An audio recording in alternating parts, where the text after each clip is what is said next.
Well, one person is dead after an overnight house fire in Old Colorado City. Crews got the call around 10:45 last night at a duplex on 14th Street. Fire Captain Mike Smaldino says one person who lived there wasn't home, but firefighters were able to rescue their dog. It wasn't until the mid-morning hours that crews were able to go inside, where they found another resident who never made it out.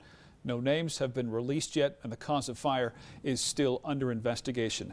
When arriving at the home last night, crews quickly recognized a big problem: low water pressure to feed their hoses. It's a problem that sometimes happens in the winter when water inside freezes, but it can happen for a variety of reasons.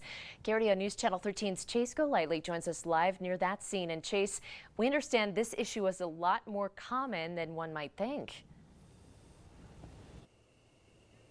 Heather Bart, fire officials tell me tonight that the issues they face with the hydrants in this area had no bearing on that resident's tragic death from the fire. However, it does highlight the challenges firefighters must be prepared for year-round.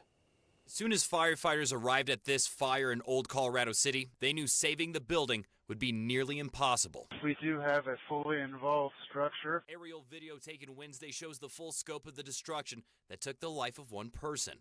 Right down the road was the fire hydrant crews tried to use before running into a problem. We're having terrible water pressure off of these hydrants over here. This is where we've had water issues in the past.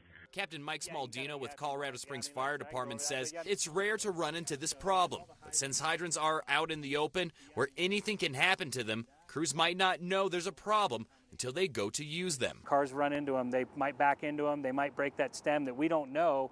You're looking at it, it looks completely fine up until the point you actually try and get water out of it. When it does happen, they call Colorado Springs Utilities. So they show up on scene right away. So if we do have a problem with the hydrant, if they can fix it really quick, they can. Most times crews just move on to the next hydrant, which usually isn't a problem with 16,000 of them in Colorado Springs. If you literally just walk up and down the street, every about 300 feet, you're running into a fire hydrant. But what is a problem is when people park in front of them. Smaldino warns that if that happens, they will do whatever it takes to get to it. And if that's the hydrant that we need, then that's what we might have to do, is we might have to cause damage to that vehicle.